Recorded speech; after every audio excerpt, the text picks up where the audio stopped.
hit that button. So we're looking at, it's a little bit too low here.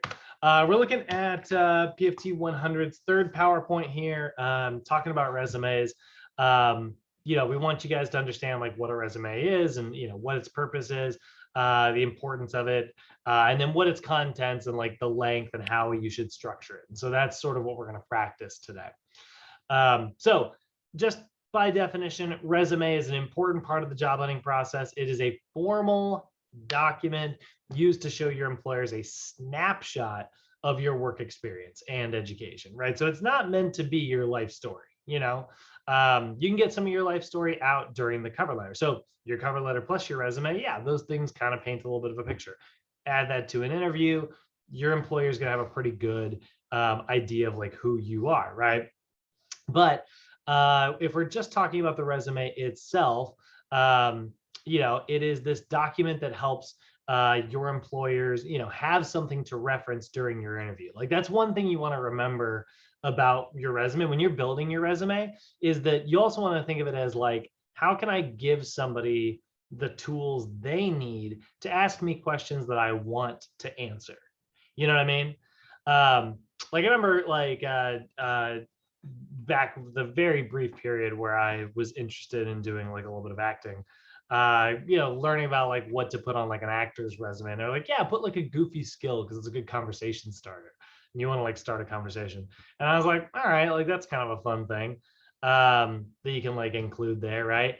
I don't think you necessarily need to include like a goofy skill, but if you want to include something, you know, that you think is going to make a really good like conversation starter, put it in your resume. You know, if like George was asking, I think last night, he's like, if I've got like nursing experience, is that the kind of thing that I should, you know, include on like my cover letter, my resume? It's like, I think absolutely, right? Because it just shows that like you've done study in anatomy and physiology before, which is only going to lend, you know, to understanding like, you know, anatomy and physiology as like a personal trainer.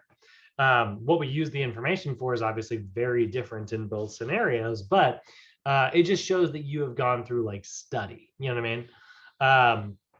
So it's this very formal document that's really great because like it allows an employer to really see who you are, and you get about 15 to 30 seconds for somebody to like scan a resume. Like a lot of times they really, you know, it would be very comforting and it would be better for the world if people actually read resumes. But we kind of talked about this yesterday with cover letters too, right? Like you do want to keep it to one page, you want to keep it simple, and you want to move through it as quickly and efficiently as possible, picking key information. Like I don't put most of the stuff on my resume at this point. Like where is my resume? Put it in here, no. Where the heck do I keep my resume?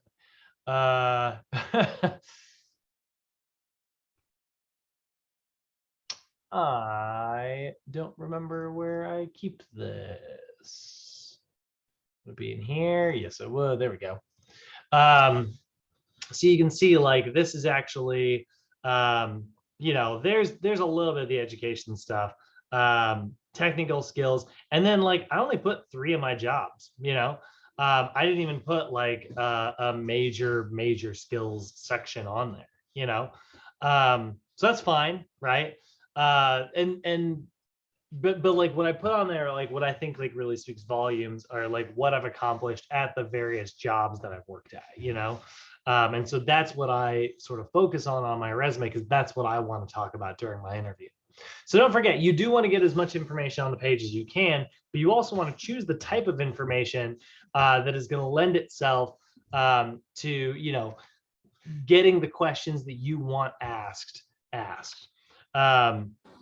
during the interview process. So generally the 3 things that you always want to include, no matter what your resume looks like, you're going to look for your ability and capability, right? So like they want to know that like you know about exercise science and personal training in general, but they also want to know whether or not like you are very capable of taking on like a client list and like, self-starting and getting that built, right? And that's really a lot of times what employers in this industry are kind of focused on.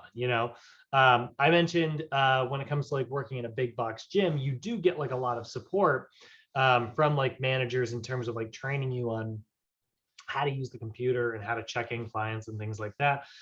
Maybe how to build a lead base. They might even work with you to develop like a quota for you. That's all really like well and good, but in the long scheme of things, like this manager is not trying to hire someone that they're going to have to hold their hand. So like they are looking to see whether or not you are capable of sort of being a self-starter.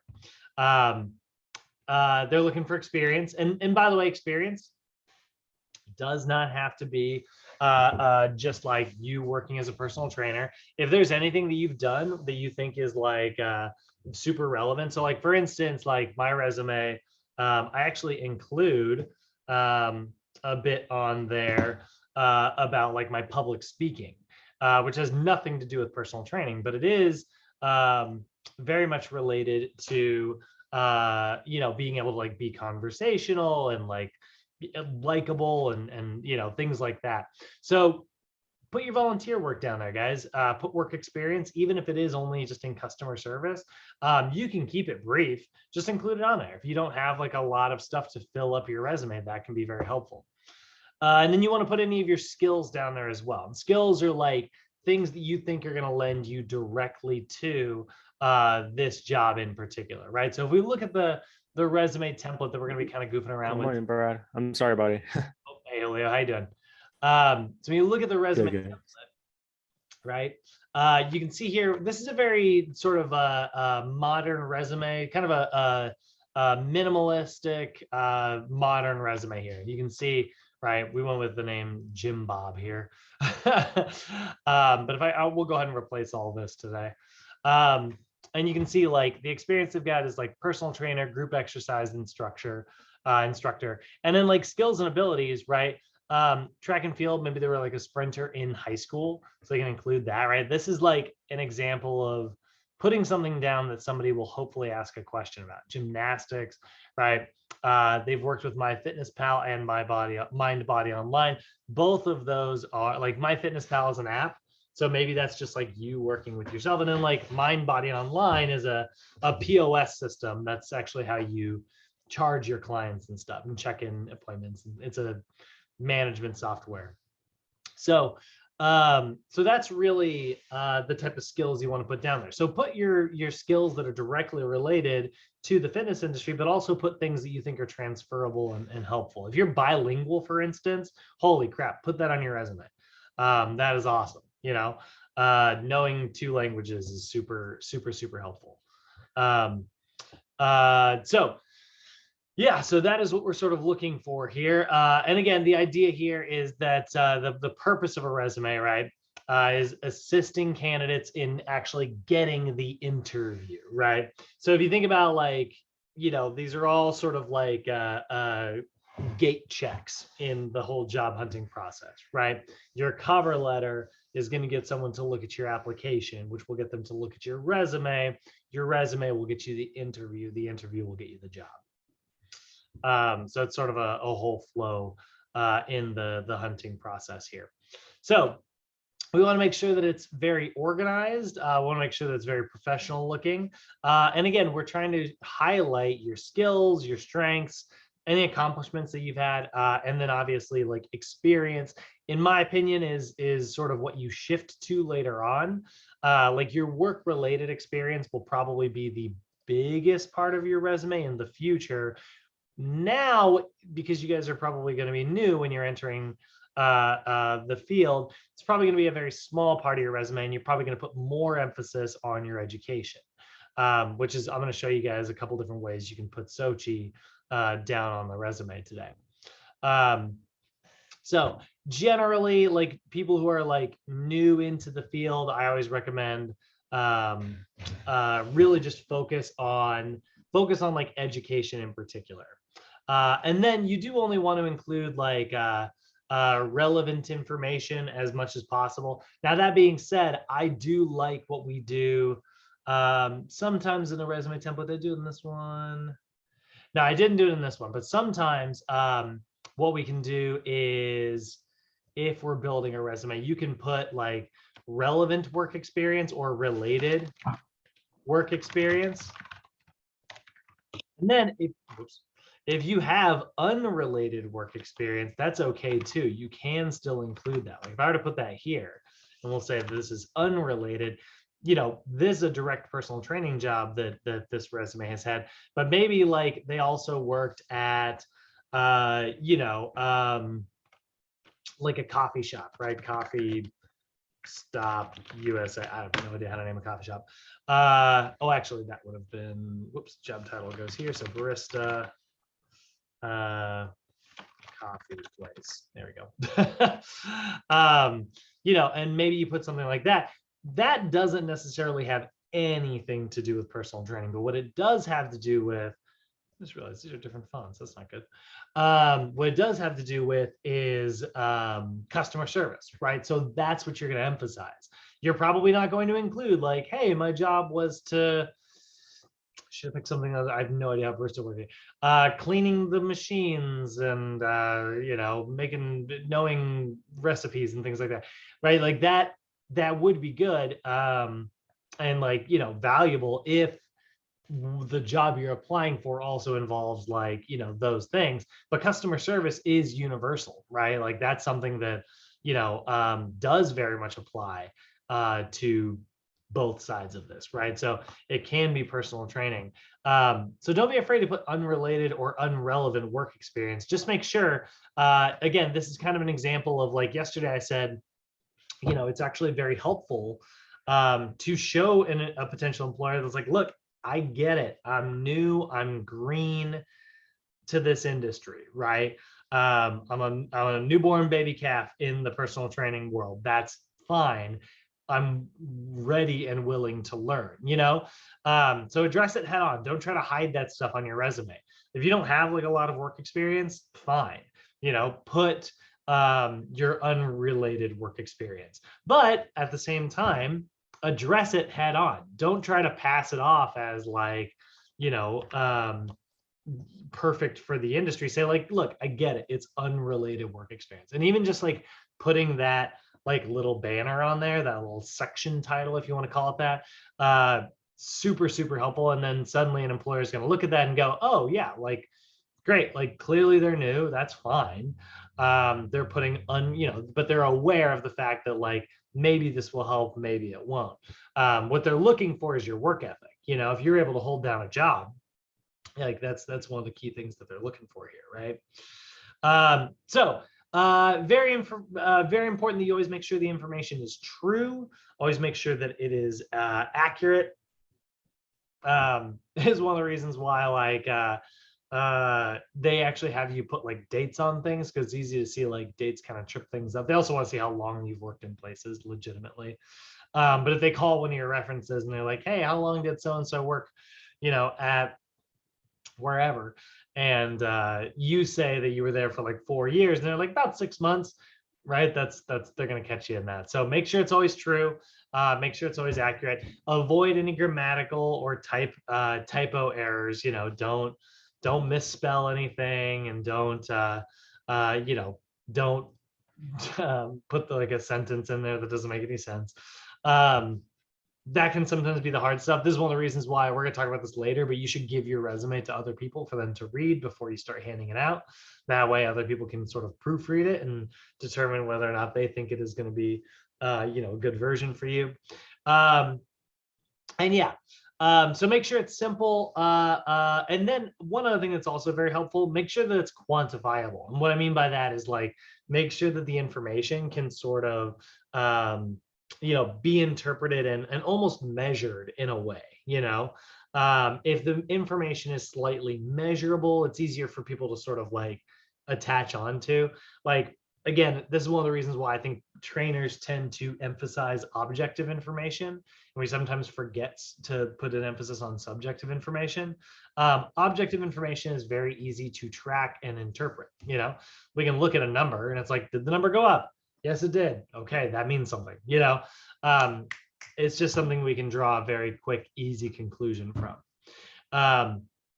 So at the top, you always want to include your full name, or at least whatever name you want to go by. I will say I wouldn't put like a nickname down if that's not the nickname that you're going to use like in your actual interview. So for instance, like if you look at my resume again, which I closed. You can see I put like my full name in there because generally that's what I put on applications. I have this like weird habit of, I've always done that where I put my middle name down there. I think it's because like I try to make sure that people know that my name is not Bradley. This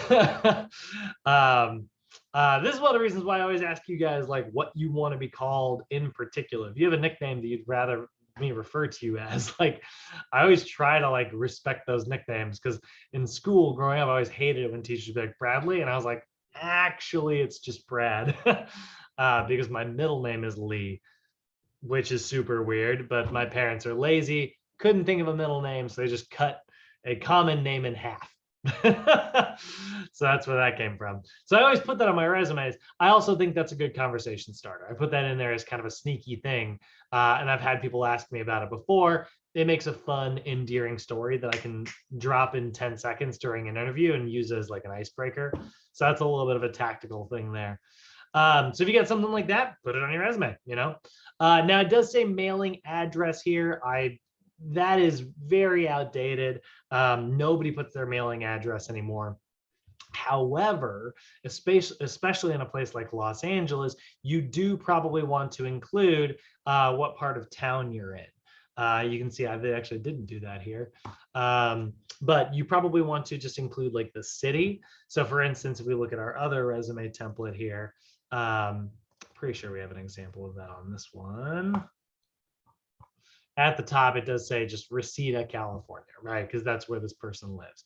So, you know, employers want to know that, because if you're applying for a job in Pasadena and you live in, I don't know, Downey or something, right? Like that's not the world's greatest commute.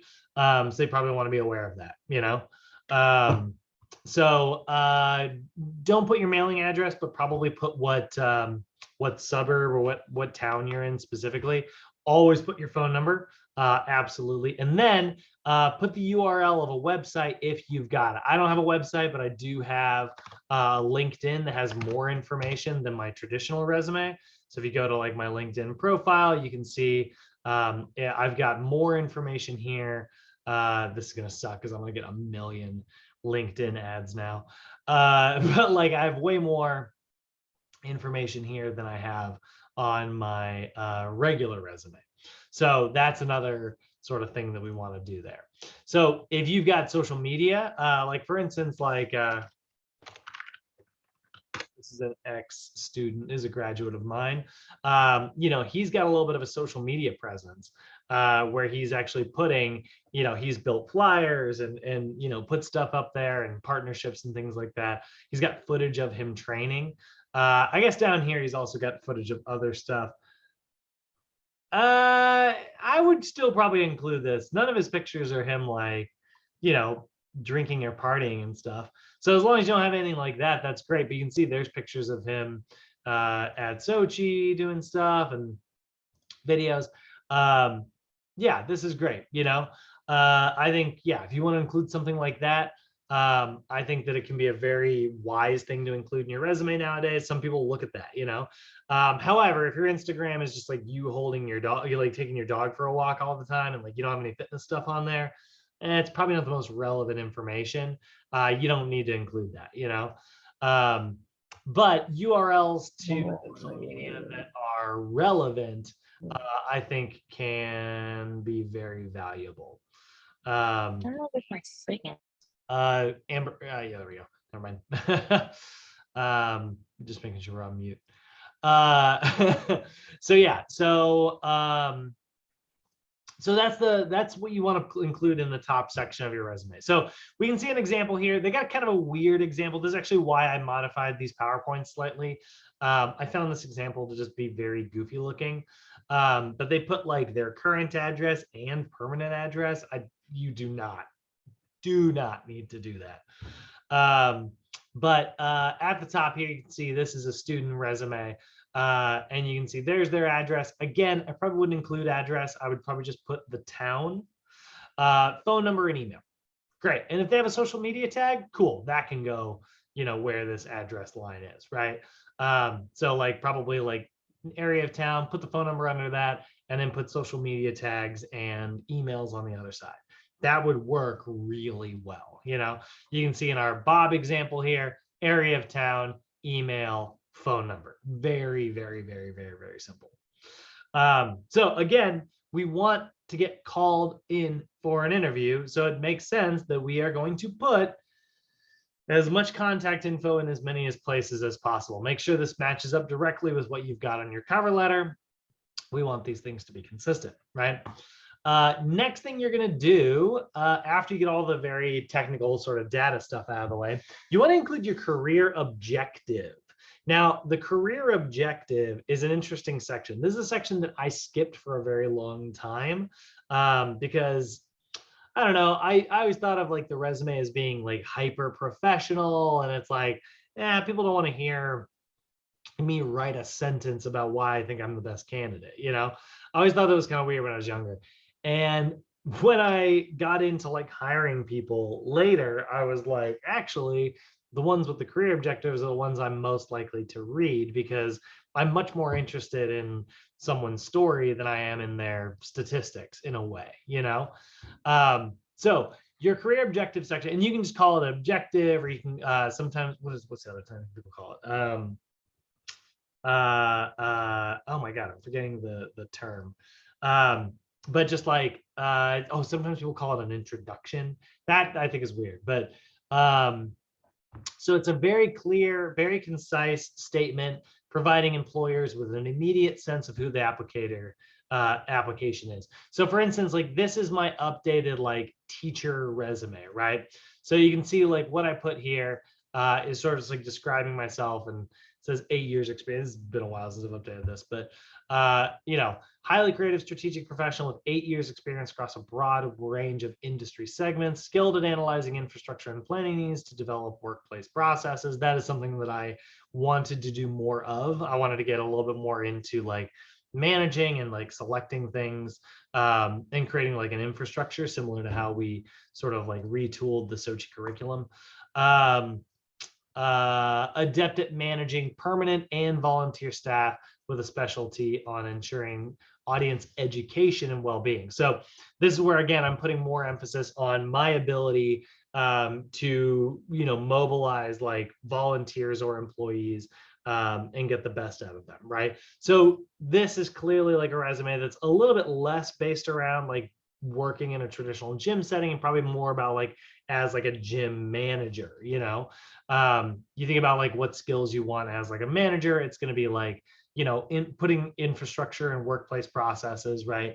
And then like actually managing your team. And so that's the kind of stuff that I wanted to say in particular during my career objective, right? So that's the type of sentence we use there. We got another one here. I really like this one that we did a long time ago. But sometimes you can also write it from the first person perspective like this, where it's like the objective to find an entry-level job where I can highlight my skills in the field of personal training, as well as use my talents to make a tangible difference in people's lives. Very different approach than my resume. My resume is a little more technical, but again, applying for like a managerial position, I think that actually makes a little bit more sense. This version is like, first off, the first thing it says right out the gate, it says, I'm looking for an entry-level job. Again, it's addressing, oh my God, what's the word? The something in the room? Blah. Addressing the something hiding in the room. What's that phrase? The elephant? Elephant, yes. Good God, thank you. I was like trying to hurry up and unmute myself. Oh my goodness. I'm forgetting how to speak English today. That's what it is. So yeah, addressing the elephant in the room. Like, look, I get it. I'm new, but that's what I'm here for. Like, shape me, like manage me, right? Like, that's great. A lot of employers are looking for that, more than you would think, you know. So people oftentimes think that like being new to something is embarrassing, right? But I think it is an exciting opportunity. So this version, like right out the gate, it says like, I'm looking for an entry level job. Cool. And they want to highlight their skills in the field of personal training. So they are more interested in personal training, and use my talents to make a tangible difference in people's lives. That's the other thing that employers are looking for, right? That sentence at the very end is very passionate, you know. Then an employer who's going to pick, you know, someone to hire, they want somebody who's excited and passionate about doing what they do, right? That's why we like hiring like new folks. Yeah, so you're trying to give, with your career objective, you want to give your employer an idea of like what your career goals are, what your interests are, and like what you can maybe bring to an employer. You know, for instance, like that's what I put in my resume. I was like, here's what I can bring to the table. Like I would really like putting infrastructure into place. Somebody else is like, I'm really passionate, right? Depends on what voice you want to go with, guys. And you know, maybe you change your career objective a little bit, depending on like the job you're applying for in particular, you know. But I think like your career objective is the one part of your resume that you really don't have to change that often, because it's the story of like what you want to accomplish. And yeah, our wants, our needs do sort of morph and change over time, but for the most part, I imagine a lot of you guys have like an idea in your head of where you want to end up someday. You know, interviewers, they always, we'll talk about this in interviews tomorrow, but they always ask that question. It's like, where do you see yourself in 5 years, right? You can answer some of that probably in your career objective. You know, it's probably a good part to include there. So you can choose to include it or not to include it. I know some people don't. I personally used to not include it in my old resumes, and now I think that it is a very, very valuable part of one. So here's a couple examples. You can see there's a recreation sports professional seeks responsibilities in structuring and programming innovative and traditional sports tournaments and events. Remember this remember these PowerPoint slides are from a textbook on the recreation industry. So this sounds more like somebody who's trying to be like the director at a Parks and Rec. But still, that works really well, right? They're looking for somebody, yeah, they're looking for a job like structuring like tournaments and sport events and things like that. That sounds really fun. That's exactly what this person's going for. Great. They put it right in their career objective in, you know, pretty darn short, a 2-line sentence, right? This one a little bit different. This is like somebody like literally answering the question of like, hey, what is your career objective? And it's like, well, I desire a fast-paced, challenging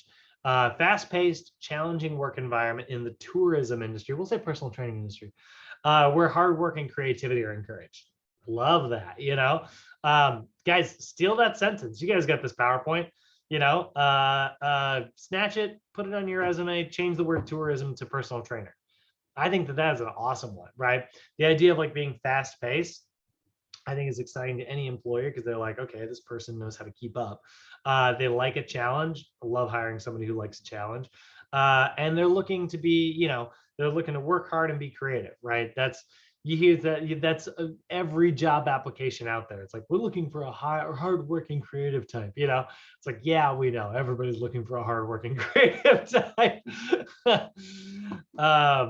So yeah, love that objective though. I think that's a, like, you know, it's almost like turning the freaking industry around on its head. It's like, you know what, you always post the same thing as every other employer. Well, I'm going to say something that, you know, kind of addresses that.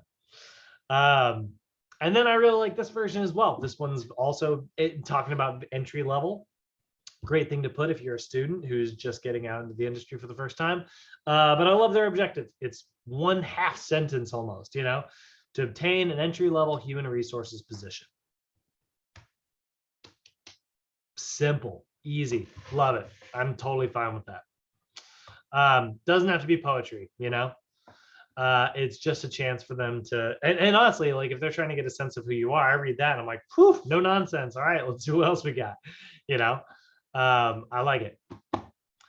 So that's the career objective section. So we'll go ahead and make like we'll go ahead and do this as we go today. We're going to build a new person. Let's see here. I'll go ahead and just, somebody give me a first and last name.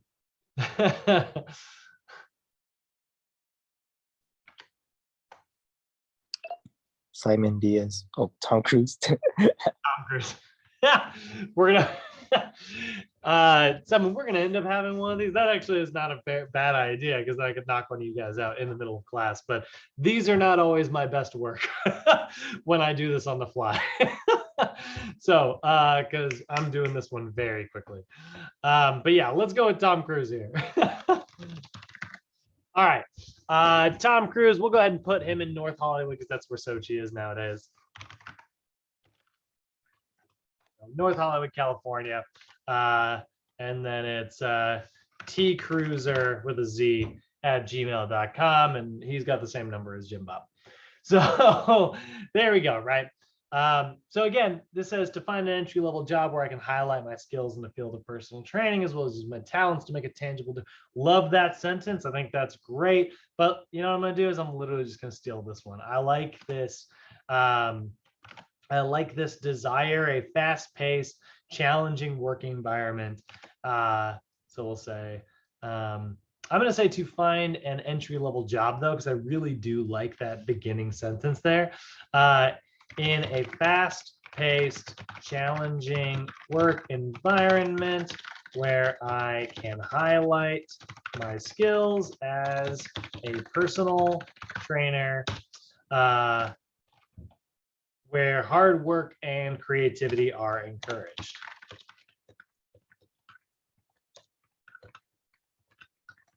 Cool. I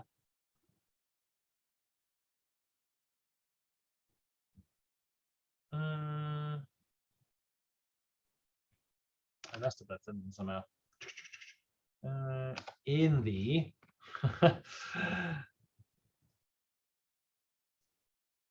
oh, I put the two together. That's what it is.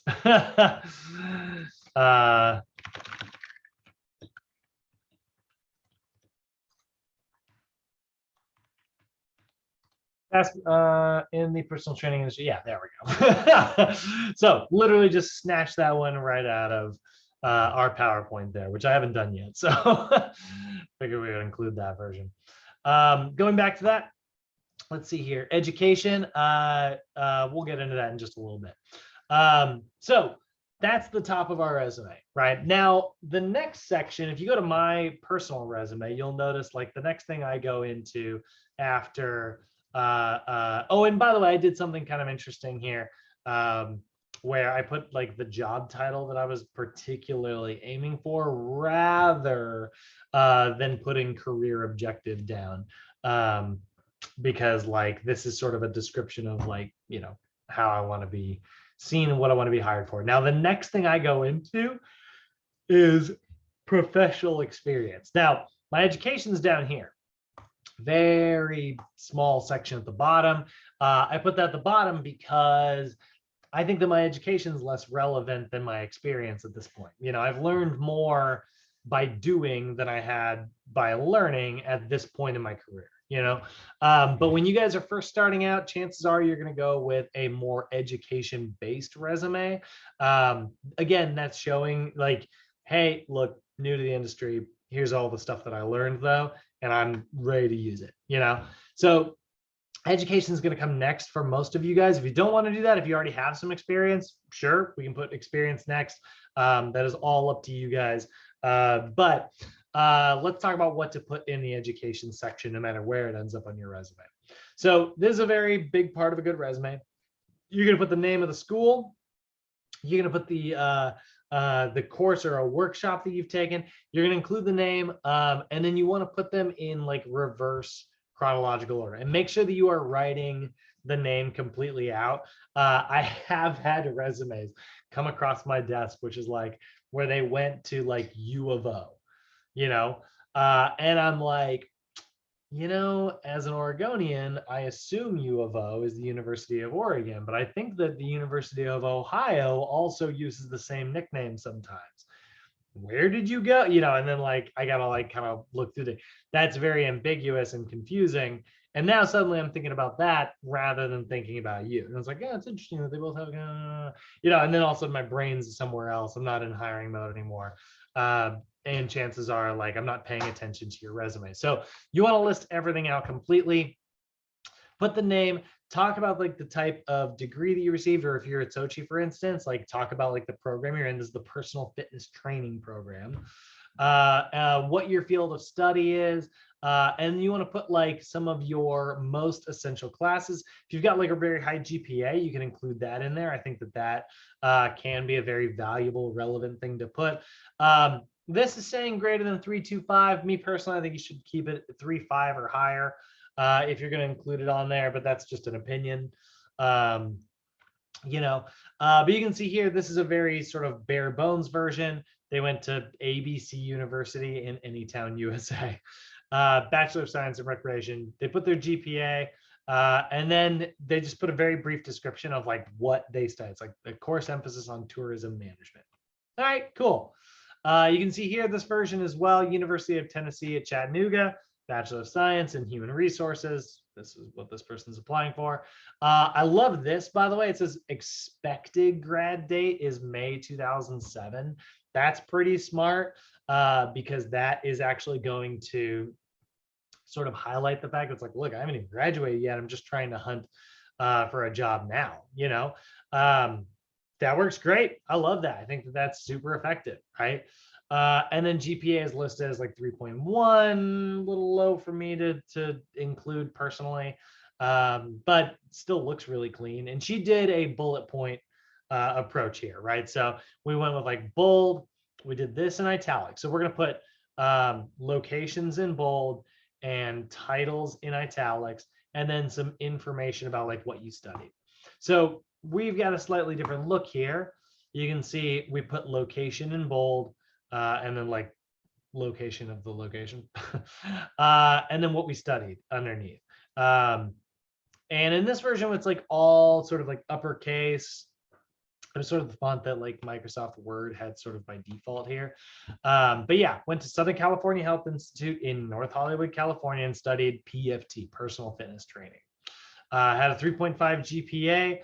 And then here are some of the various classes that we focus on, right? So we didn't put every class in the program here, but we put the ones that were most relevant to this, right? Exercise physiology, kinesiology, corrective exercise, nutrition, sports-specific training, where we're headed next week, sales, exercise psych, and program design, right?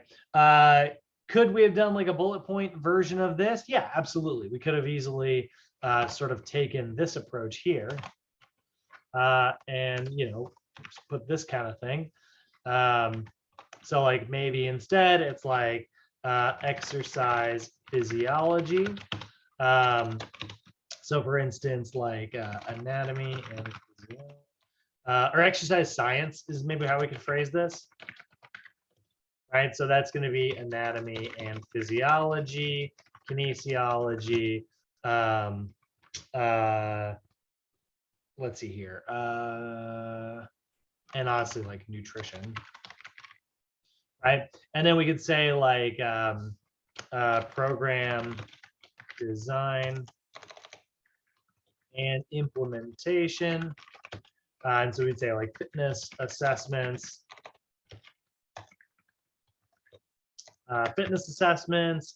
we could put sports specific program design, and then we could put like special populations program design as well. So now it's like, okay, well, this resume is kind of like reaching to a broad audience.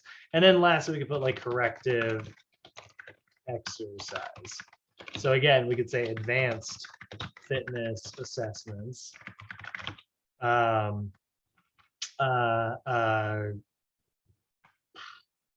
mobility and stabilization training.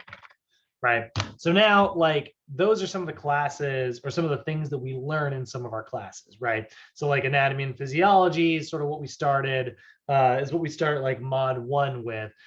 Exercise physiology is also a physiology class. That's the start of next mod.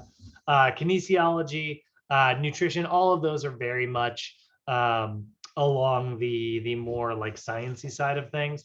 Program design is all about like, you know, actually writing programs and like hands-on training our clients and practicing this stuff like when we do in our workshops.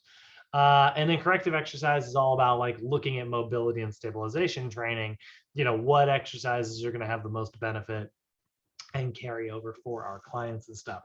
You guys will learn more about corrective exercise in capstone, but so a little bit of a different approach there, right? We went with like sort of a broad category and then some specific examples, right? Broad category and then specific examples. Oh,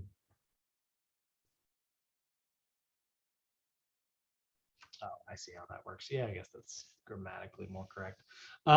So a little bit retooled compared to the other version there. You can see now I'm starting to run into the problem of like, uh-oh, our resume is starting to become 2 pages. That's all right. We can cut stuff here in a little bit. So next section you're going to put is your work experience. Again, this can be both related and non-related, or relevant and non-relevant, however you want to say it. I think my notes are a little chaotic here. It says relevant work experience and it says non-related work. I put both on there. Don't do that. So this is going to include any full-time jobs, part-time jobs, internships, volunteer work that you've done, guys. Anything that you think is going to be relevant to the industry, right? So include your full-time, include your part-time. You're going to put the name of the business, the dates that you work there, the location. Now, on location, you know, that can, you don't have to put like the address or anything. It's just going to be like, you know, where it was located. I actually think that that's sometimes like optional. You don't necessarily have to put the specific location or town that it was in, if it's very clear that you're a local, you know. But like sometimes it's really handy. Like my girlfriend's having that problem. You know, she moved here from New York last year.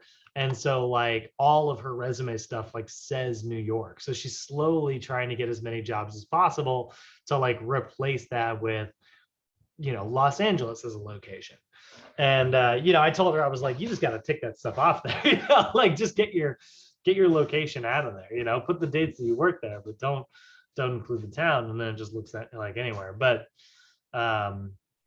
it doesn't really fit her formatting, and she doesn't also want to do that. So, you know, that's fine. But just include like anything that like is relevant. If this is relevant and it kind of shows that you are new to the area or you moved out here or something like that, great, include it on there. Depends on what you know, again, think of the story you're trying to tell with your resume, you know.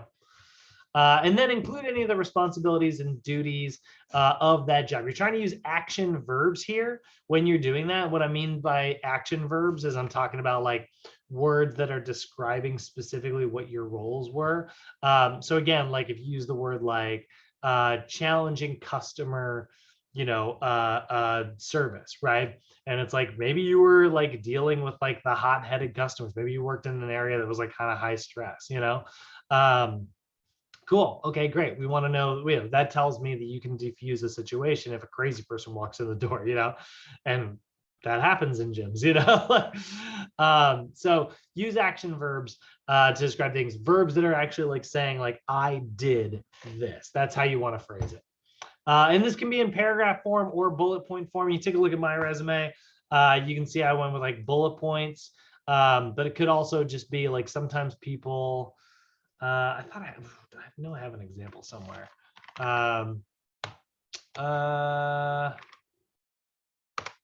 See if I can find like a resume example. I know I've used the paragraph example in the past. There are going to be a bajillion of these examples out there. Let's take a look at this one. That's bullet points. Not a bad format, by the way.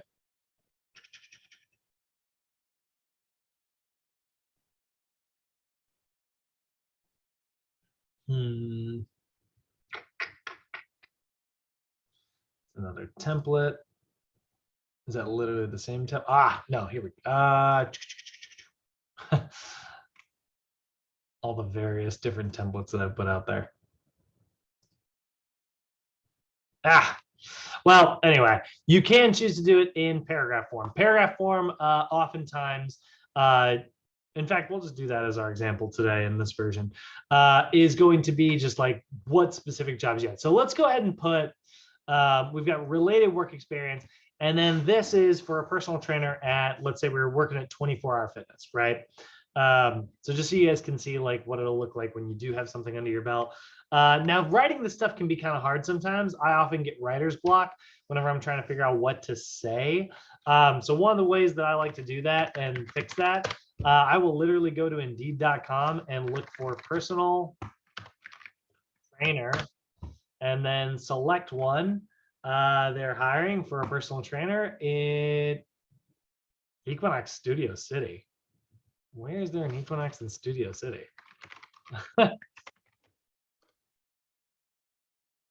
What?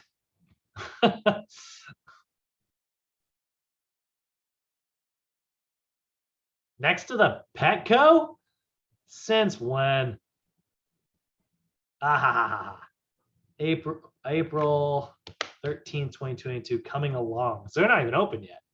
Guys, that's an opportunity. Interesting. All right, well, here's one. They're looking for an entry-level personal trainer at the perfect workout, blah, blah, blah. Slow motion strength training method. Oh, no, we're not going to do that. There we go. Let's go with Crunch Burbank. Crunch always does a good job. All right, so I'm going to go ahead and actually not click apply now. So I'm just going to read, here's the thing about picking like one of these big companies, right? Where'd you go, Crunch? They have an HR team that has analyzed all this stuff and read all this stuff and like already picked these things. So they've got a team of people who are professional writers who have written all of this descriptive stuff about what it means to be a good personal trainer. Awesome.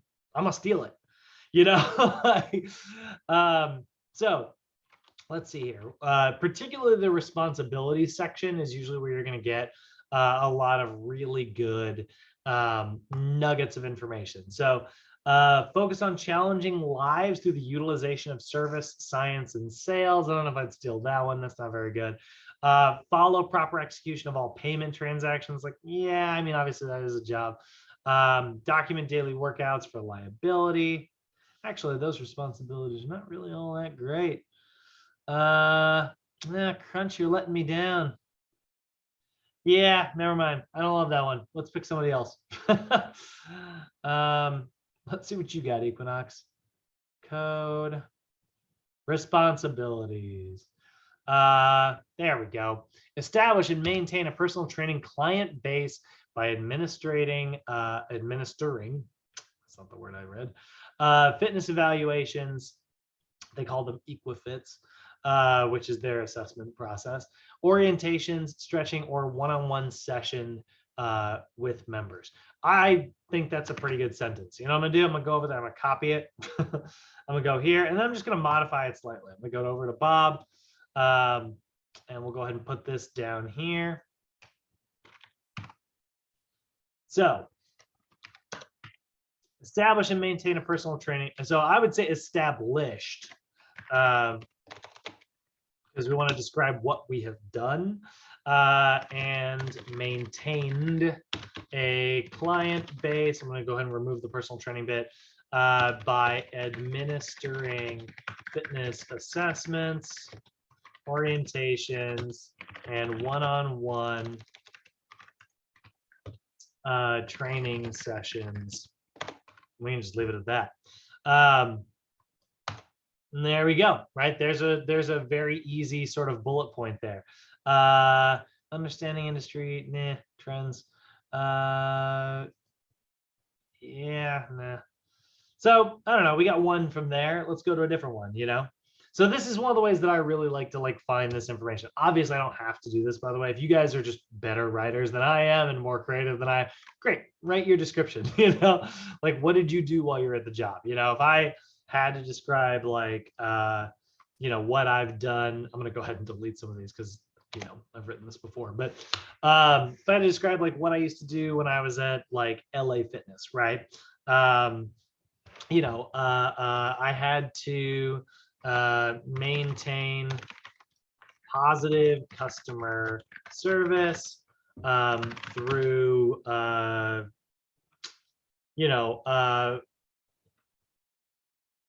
working the front desk, working the gym floor, and then like selling like personal training memberships, right? So maintained positive customer service with all team members and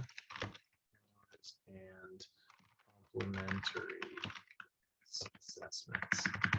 Right. So there we go. Now I've included something about like, I would apply my customer service skills.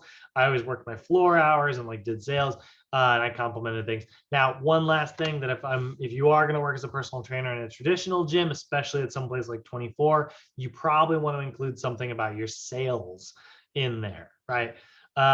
So, because that's what a lot of like employers are going to look at, right? So responsibilities. So there we go. They wanted to oversee a minimum of $6,000 in gross revenue. So this place, Go Tribe, your quota for every trainer that works there is they have to sell at least $6,000 worth of personal training per month, which does sound like a lot. But when you think about like, members signing up for like a 24 package, that's going to be a lot of money in that session. So I would say, yeah, include any quotas that you have. If you've been given a quota at a job, which will happen sometimes, you can definitely include that on there. So, so oversaw a minimum of 6 in commission sales on a monthly basis. That commissions, honestly, 6,000 is actually pretty low. I probably wouldn't put that on a resume because that's really low. I think that to me indicates that they were definitely working part-time. You'll probably aim closer to 10 most of the time. And I know $10,000 sounds like a lot. And for the record, it is. But like if you're selling, a 24 session, and they're even just like $50. Like honestly, guys, I like fit 24 sessions, $50. That's $1,200 right there. 10 members, $12,000 in training. And usually a 24 package is a pretty big package, but chances are you'll probably have more than 10 members. So that's us doubling it, right? So 6,000 to 10,000 sounds like a lot of money. It's actually not crazy outside of the realm of possibility and when you guys get into actual sales. So you can see we're sort of following the cues here, right? I used action verbs, right? Oversaw, maintained, established, right? Those are all things that like I did, right? And then we went with sort of like a sentence approach here using like bullet points. So sort of half paragraph, half bullet point there. Could have also just very easily combined the whole thing like this as well. And then just had a whole paragraph down there, right? I find this harder to read, but it is a popular method that I've seen people use multiple times. I think bullet points are much cleaner and easier for people to read. That way an employer can maybe, if you can't convince them to read the whole paragraph, hopefully they'll read one bullet point, and if all 3 bullet points are good, great. That's all that matters, Any questions so far, guys, about like the related work experience? We're going to do unrelated in just a second, but any questions about how we sort of chose what we did? You can see I had to be a little picky, right? My first go-to things that I clicked weren't exactly the best ones. But guys, there's a million of them out here. Here's one from Golds. I don't know what the heck Mansion Fitness is. The Study, I've never heard of that place. 55 an hour is not bad though. Crunch Harmon, that's going to be a Crunch franchise. Virtuoso personal training, that's virtual personal training, I believe. Svetness, I think I've heard of that one before. Sweatness. Lift Society. There are a lot of them out there. There's a ton of gyms, you know, in the area, and apparently there's a new Equinox coming near my house. It's kind of exciting. So yeah, that's the kind of stuff we're including. Now we do want to also put non-related work experience. So your non-relevant work experience. Here is a actually, here's our examples. Oh, I should have done these first. So here's an example. They worked at XYZ Sports Agency in Anytown, USA. So name of the agency, date, and then in italics, they put their title. They did a paragraph and then they did bullet points. This is a really cool approach, but most of the time you're not gonna have space to do this. One thing that's weird about the example that they put here is that it's a multi-page resume, which is super ill-advised, guys. Keep your resume to one page. Everybody hates two-page resumes, trust me. Yeah, so it does say, and you'll read that in your regular book too, but it says like, it's like a paragraph where they're a managerial position with a nonprofit organization responsible for, so it's all this like stuff, right? And then they put like specific accomplishments that they had, right? So they managed $650,000 operating budget, they managed 5 full-time staff, and they researched and created a 6-chord blah blah blah, right? So that's a good example, right? But a lot of times you can just be very simplistic about it as well, right?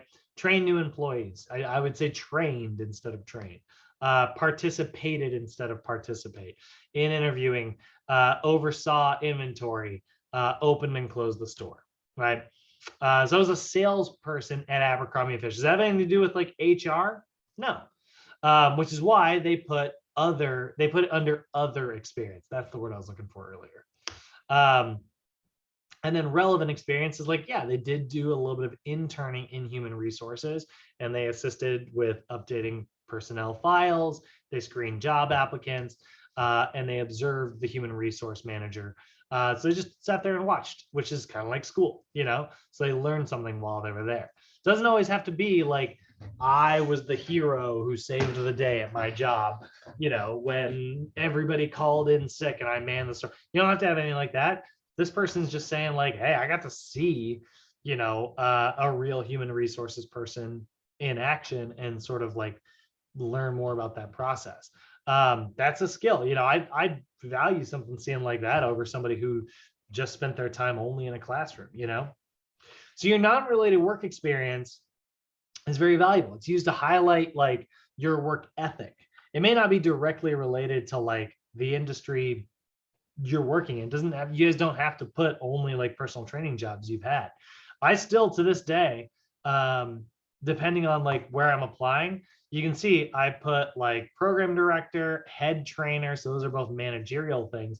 And then like this job as like a volunteer public speaker, you know, that public speaking, it involved me like managing, you know, people who would get inspired to like go do volunteer work afterwards. So I would manage these volunteers, which is what I'm going to talk about there. I included that on my resume today, even though like that was ended in 2013, you know, because I want people to know that like that's part of like the skill set that I have, right? So we're really just looking for like your work ethic, you know.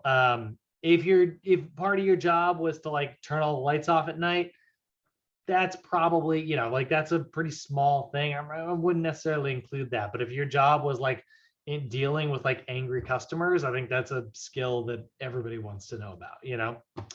So we're gonna put this barista at, I spelled coffee wrong earlier, coffee place here. Good Lord. What is like a, let's see here.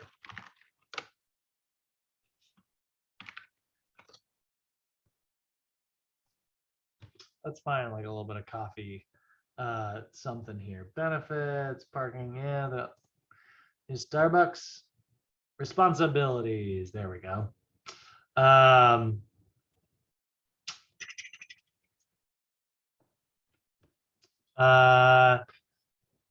Yeah, this will work really well. I mean, Starbucks, if we can't trust Starbucks to have like, a good HR team that has broken things down, I don't know who we can trust,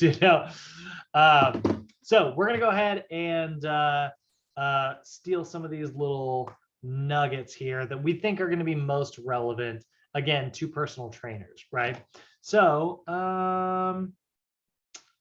prioritize customer and reads customer cues to create a personalized experience that delights customers. Love that. I think that's great. That's very relevant to basically any industry out there. So we're talking about like, really like making sure that each customer is getting like a feel good experience there. So let's go ahead and just paste that in here and then make sure that's in the right font. So we prioritize, we're putting this in the past tense, prioritize customer needs and cues to create a personalized experience, personalized and delightful experience. Change the sentence just a little bit, but again, we got our inspiration from an existing ad online. Pretty handy, right? Let's see here. Actively listen. Ooh, that's a oh, guys, active listening. Super great sentence to include on your resume in some place, right? Active listening is huge. So I haven't even finished reading this yet, but actively listen to customers by remaining present and working in assigned position to build customer confidence and deliver exceptional experience. Starbucks.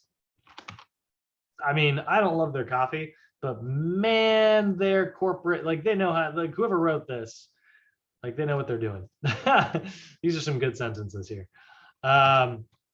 So we'll say actively, we'll say, practice active listening with customers by remaining present and working in assigned position to build customer confidence and deliver an exceptional experience.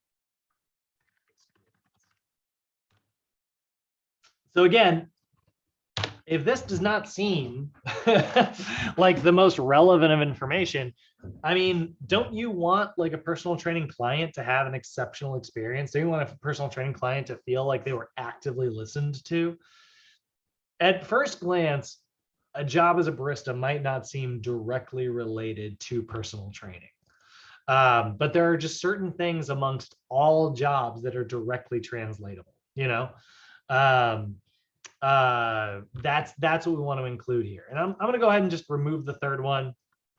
We'll just put two things on there. Our resume is actually getting a little full here. So we're going to have to do some sneaky formatting to get this to all fit at this point.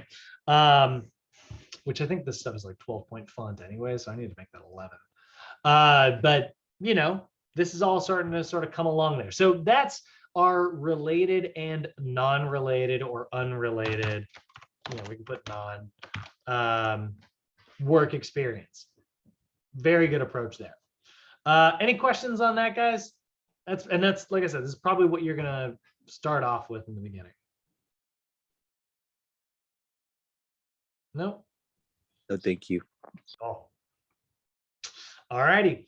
Now, things you can also include on your resume if you choose to, and if you have the space to, are any of your professional involvements. So if you're a member of like a club, so like for instance, Simon, did you have to get like a special coaching certification to work with who you work with? Or no, it's just with Parks and Recs, and then I have to do like just fingerprinting, and that's it. Oh, sure, yeah, all that stuff. Okay. If you ever have to like join like a specific organization or like a union, for instance, like something that has like rules that you are required, and you want to include that, in there, go for it. If you were on like a committee, for instance, like if I got any parents out there who are members of the PTA, even that is like a very valuable thing to put on your resume if it is somewhat like, if you can find ways to like make it look relevant. So for instance, like if you were on the PTA and then the PTA came up with like a task force to implement, kids to get them more active after school or something. Oh, that suddenly is very relevant. So you can see here, this person was and again, this is like a Parks and Rec job here. National Parks and Recreation Association, they were a member of that. I don't know what that is. But like the Resort and Commercial Recreation Association, Intramural Recreation Sports Association, right? Leadership and you, National. So, these are presentations that they've done. So if you want to include that, you can, or publications. If you guys have like a YouTube video that you've been in about fitness, we're in Los Angeles, right? I'm sure one of you out there might be into acting in some capacity. If you've like done like anything that's like related to that, again, social media and things like that, that's getting more popular and more emphasized nowadays. And a lot of trainers oftentimes will hire someone if they think, or a lot of managers will offer hire someone if they think that that trainer is going to draw a crowd.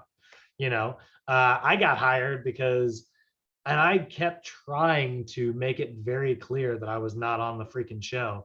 But because I used to work with NBC at Biggest Loser, the guy that hired me, like when I moved back to Oregon briefly, he was stoked and he was like, we're going to write an article about it. And I was like, and send it out in the newsletter. And I was like, that's fine. Again, and I was like interviewing at the time. I need to be clear here. I was not on the show. like background, but he was stoked about it. And I wasn't going to complain because I was getting a job out of it. So if you have like a YouTube video that you've put out there with over like so-and-so views and like it was, featured on like a very prominent YouTuber or Instagrammer or something like that. I think that kind of stuff can slowly start to make its way into resumes nowadays.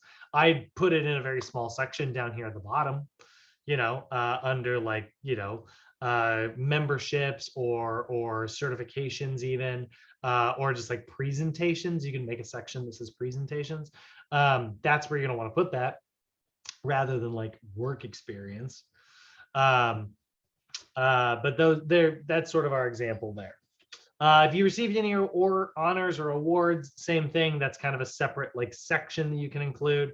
And then any activities that you've engaged in. So guys, this can be a really good one. You can put this under special skills. Sometimes we'll see people, and actually we'll do that on our version today. So this says skills and abilities, right? So skills and abilities, we could change this to skills and activities. Right, so we're going to change it to activities there. I got lost in my letters there. I never noticed that. That's almost a. This is where we can include stuff that we've done. So like track and field, for instance, was an activity this person probably did in high school. So it's relevant to them like in that time. If you guys have like sports that you've played, if you're part of like an intramural league or something like that, don't be afraid to include that, like I have never put ultimate frisbee on my freaking resume, but like if I were new and I had room for it, maybe I would, because that could be a fun thing to kind of talk about. Again, don't go too heavy on that, but don't be afraid to put it in there. And then lastly, you can see here's our other example of sort of all that, right? So this person's got honors and activities, right? They were a member of they were in the Key Club. They were in some type of sorority, and they were on the dean's list for all 4 years. That's awesome, right? So those are all good honors. Here at Sochi, when we do graduation, if we ever do another freaking graduation ceremony rather than all this virtual stuff, we have special cords for high attendance and high GPA and stuff. You want to include that on there? Go for it. If you got room for it, go for it. I find that a lot of my students end up not having room for that stuff in the end, because we are going to fill up your resume with like a lot of good experience and stuff, and really good education and certifications. We're going to see certifications next, and that's going to be a big part of your resume, especially because NASM is so highly respected. But yeah, you're going to put, like, you know, if you were a member of track and field, any of you guys who are right out of high school, you want to include something that's like a sport or a club that you were a member of, go for it. So certifications. Certifications are going to make up a big section of your resume. So include any information related to any of the certifications or specializations that you have. So again, we talked about this on day one, but the difference between like a certification, that's like your CPT, that's your license. And then a specialization is like the corrective exercise, the nutrition. If you want to get the sports one, if you want to get the weight loss one, if you want to get the women's one, you want to get the MMA one, or if you want to become like a diabetes specialist, right? All of those are specializations that don't need to be renewed every 2 years, right? The certification needs to be renewed, but include all of them, you know? So we got up here, right? The NASM certified personal trainer, right? And if you guys want to put this, we could say expected. We'll say, you know, I don't know when, I guess, Simon, I guess you're the furthest along. So you're going to finish with us. Let's see, this is day 3, 4, 5, 7, 8, 2, 3, 4, 5, 6, 7, 8, 9, 10. So you'll be headed to Motown on the 23rd this month, I think. Don't quote me on that. I could have calculated that out wrong.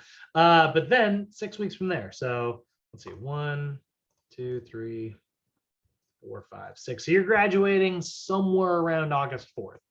So we could say expected August 2022. All right, and we could put the same thing for all of these, really. And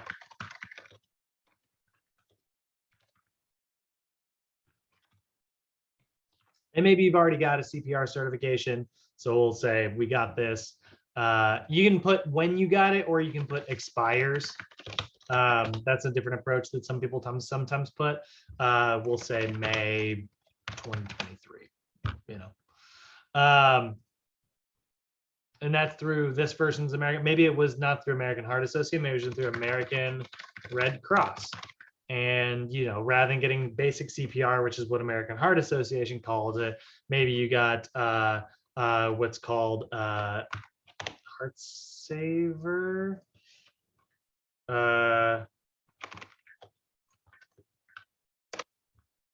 Basic Lifesaver, BLS. So basic Lifesaver.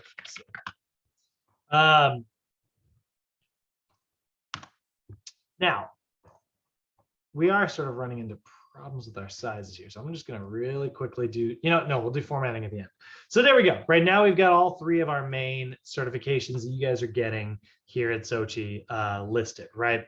And these are, you know, hopefully when you're expecting to get these, you're going to graduate and then go take your test immediately, everybody, rather than getting scared and waiting 6 months or waiting a year and letting the thing expired and then making us email NASM to fix it.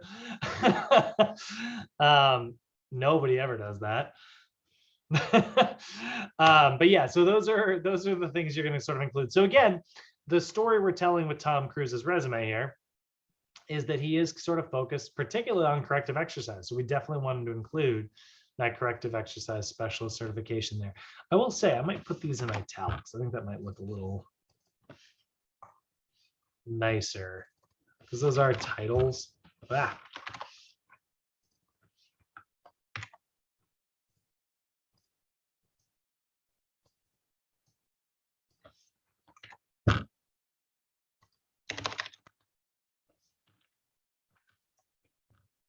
There we go. I like the way that looks. Okay. Wrapping up the PowerPoint here. If you do want to include references on your resume, good luck. I don't know how you're ever going to fit it. Most people do not have their references on their resume. A lot of times they'll have a references sheet that is attached separately. However, that being said, honestly, reference sheets have kind of gone out of style. We don't really see these anymore because a lot of times they're just included on the application. But if you do want to have like a references sheet, you can see there are basic formats available on Microsoft Word, for instance.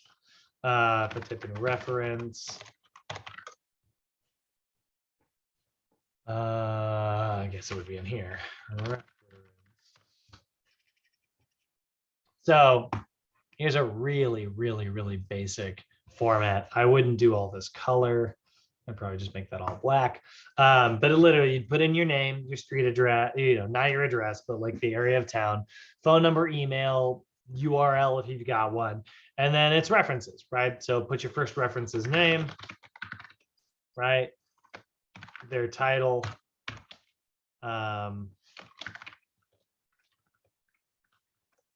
and what area of town they're in. Probably wouldn't include any of the other stuff, and then their phone number, right?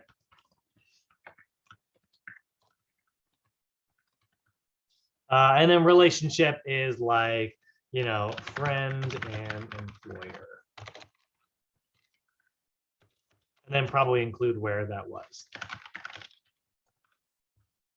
So there's, and if you want to put a quote in there, you can, but honestly, I think that is very silly looking. I hate it when I see those. 3 references, guys. 2 professional, 1 personal. If you want, but me, honestly, I just go 3 professional. That's what I do every time. You guys want to use me as a reference? Again, feel free. Just put, instructor down as like the relationship. That's totally fine. Manager, anybody that you've worked with before. You can put coworkers. Doesn't have to be somebody who like oversaw you, but I would probably get at least 1 manager on there. So honestly, for those of you who are like new, adding out into the field for the first time, 1 manager, 1 teacher, and 1 like coworker. That's a pretty good mix. That'll make a pretty good references sheet. But like I said, most of the times you'll end up putting that on the application. Most people don't use reference for sheets, review sheets anymore. So what not to include on your resume. You do not need personal information. It doesn't need to go on your resume, guys. You can get personal, but you don't have to get too personal. Anything about like your marital status, race, age, gender, religious or political affiliation, none of that belongs on your resume. None of that belongs on your job application. If they ask you those things on your job application, it is illegal. They are not allowed to ask you how old you are even. All of that is like protected information that isn't relevant. Now, obviously they can figure it out because they're going to, if they hire you, they're going to take your driver's license and they'll have your date of birth on it. But like, marital status, things like that, none of that's important it shouldn't matter to like a job interview. Pictures, you don't need those. Don't include pictures. And then do not put your salary needs. Salary needs are something that come up during the interview process, usually around the job acceptance phase, rather than being put elsewhere. And by the way, you can absolutely put salary needs. Like, don't be afraid to talk about your salary needs into the interview process, but it shouldn't be on your resume. Now, that being said, you can see I did include, like earlier, we actually purposefully put like a minimum like sales quota in there. That's different than salary needs, like that would indicate, how much somebody is maybe making on like commission, depending on like what the standard commission rate is. They can make an assumption about it, but they're not like saying I need this much or I'm gonna walk. Don't put that on there. If you get if they like offer you the job and then you ask what the salary needs are and it doesn't match up with what you want it to, that's when you can negotiate. You can say, ooh, I'm sorry, I was under the impression that this would be 25 an hour, not 20, or 35 an hour, not 30, whatever the number happens to be. That's where you're going to bring that up. Now, when it comes to organizing your resume, there's a couple different ways you can do it. You can do what we did here. This is called a functional resume. And the order is based on like what you want to present first. We are making the assumption that somebody is going to read, and then start to lose interest as they get lower down. This is an entry-level resume, so we put more information about our education and certifications up front because that is what we felt was most important and what we want to definitely have seen. So that's great for now. But if I've been in the industry a little bit longer, maybe instead you want to go with a chronological resume. That's what I went with. So I put my most recent like employment information first. A lot of options, guys. You can either go like functional, and so you're going by like what is just most important, or you can go chronological and just go like what was most recent to least recent, or you can put like a hybrid style of both. I think functional resumes are becoming more popular nowadays. We're seeing this sort of modern take, which is like a lot of people will just put the whatever it is they're trying to highlight in the beginning, and I think that works really well. Now, keep your resume to 1 page. You're going to see here in the recreation field, they're expecting it to be 2 or 3 pages. That's insane for personal trainers. Don't do that. Keep it to 1 page. Don't use silly fonts. Generally, you want your fonts to be either Arial, Times New Roman, or Calibri, or at least some variation of that. So for instance, here we went with Calibri. We go with Arial, right? I also think Times New Roman honestly isn't any good anymore. Like that's this version, which is sort of professional, but I also think it's a little old school. I think it's like a little outdated. It's like kind of an old fogey with this version. I don't know. I don't hate it. I don't love it. I just think it just feels outdated to me. I don't know. Calibri has kind of come in and replaced everything at this point. Calibri Light, if you want to do that version. Actually, I like Calibri Light for this one. This looks clean. So pick a font at the end. You know, write your resume first, pick a font, but try to keep that font professional. Do not go smaller than 10-point font and do not go larger than 14-point font. That is a big mistake that a lot of people make. They'll like try to get their resume to fit. So they'll make their font like really itty bitty and tiny. And then somebody is like, well, I can't read that. And then they just move on with their life, you know? So don't go any smaller than 10. Don't go any larger than 14. So we can see we went with like 11 here. And we could make all of these 10.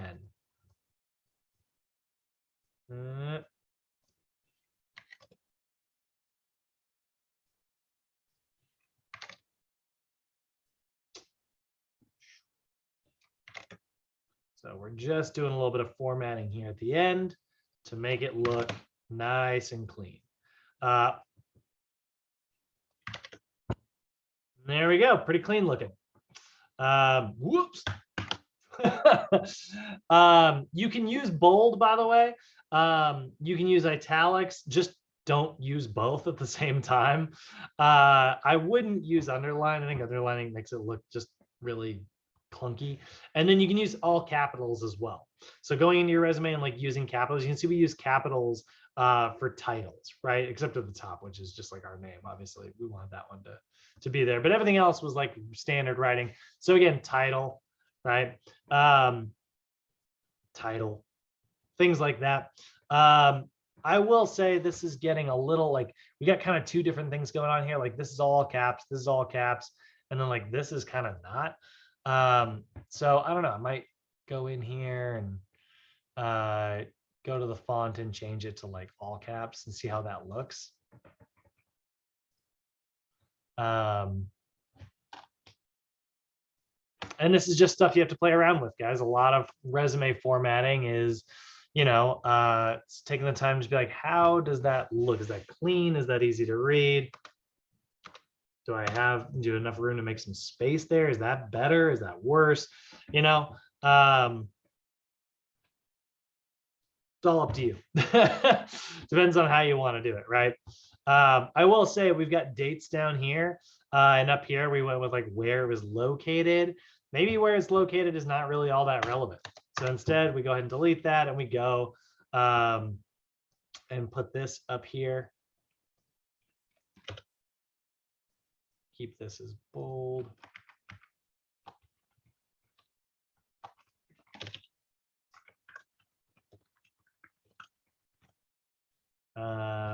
Unbold that though. And then we'll put, you know, when we went there. So Simon, when did you start? You're graduating in August. When did you start? November?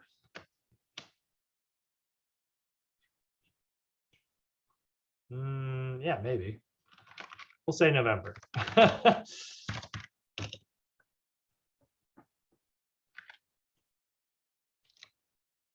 Or we'll say, you know what, we can just do expected graduation August 2022. There we go. That'll work. And that should be all caps because we're doing this all caps thing.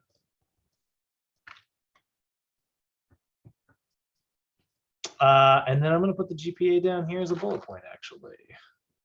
Oops. Oh, well, that got all messed up. Sorry, guys. Formatting. I know it's kind of boring. Give me 1 second. I'll get wrapped up. Shift that back this way. There we go. Delete that. Now, why is there so much space after that? Oh, boy. Oh, that's right. There's a table. It just doesn't look like a table. There we go. And now it all fits again. Okay, so there we go. That's how we've got this version. Love that. I think it's really clean looking. Let's see here. So yeah, emphasize certain things with like bold, all caps, or italics. Try to be consistent. That's what we just had to fix. This has just changed so many times through the years that I've been like teaching this class that I think I've gotten a little. I keep like I've changed it enough times that like it wasn't consistent. But now, you know, now it's all kind of set to be a little bit more consistent and easy to read here. Drag all these up. These are all sort of overspaced.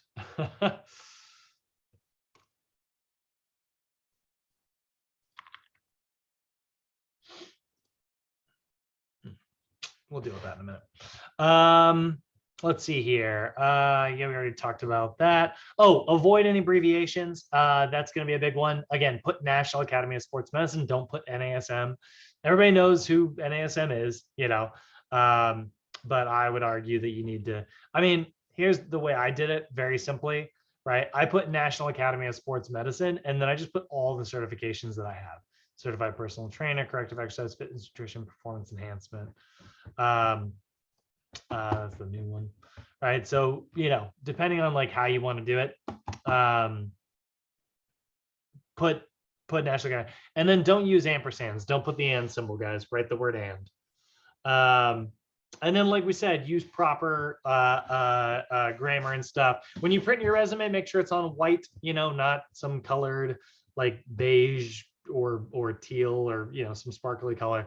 None of that, just classic white is fine. And yeah, that's honestly about it. So make sure that like you are putting in all the relevant information for your employer. Again, what I want you guys to kind of think about is like, you know, if I was having somebody look at this, what kind of stories am I going to get to talk about? Like, what is like what's generally being communicated with my resume here? This sometimes happens where there's like the extra space at the bottom here. So I might need to just get this to fit a little bit better.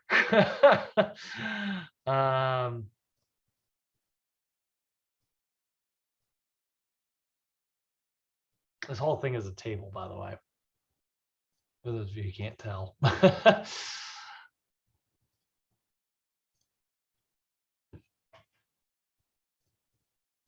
not sure why there's this extra blank space here. Oh, it's probably this section. No? Well, anyway, That is something that I'm going to need to fix before I send it to you guys. Not sure why there's dead space at the end of every one of these cells. All right. Any questions on the resume stuff? Thank you for bearing with me today, by the way. I know I had to talk about fonts, which is not exactly the most fun, relevant information all the time. But hopefully you found it informative and insightful. Any questions, guys? Everybody still with me? Hopefully nobody's passed out of the wheel. Hey, yep, we're still in. Yeah. All right. So, like I said, we're going to work on these. Make sure everybody has. If you don't love this format, guess what? That's fine. I got a million formats for you to choose from. You're going to see some other examples that I'll send out today, but today we added Tom Cruise as an example, so that's kind of fun. I do want to save this actually as a separate version though. But let's go ahead and kill the recording, and then I'll let you guys all out of here. All right. Okay, Thanks, have a great day. Brad. I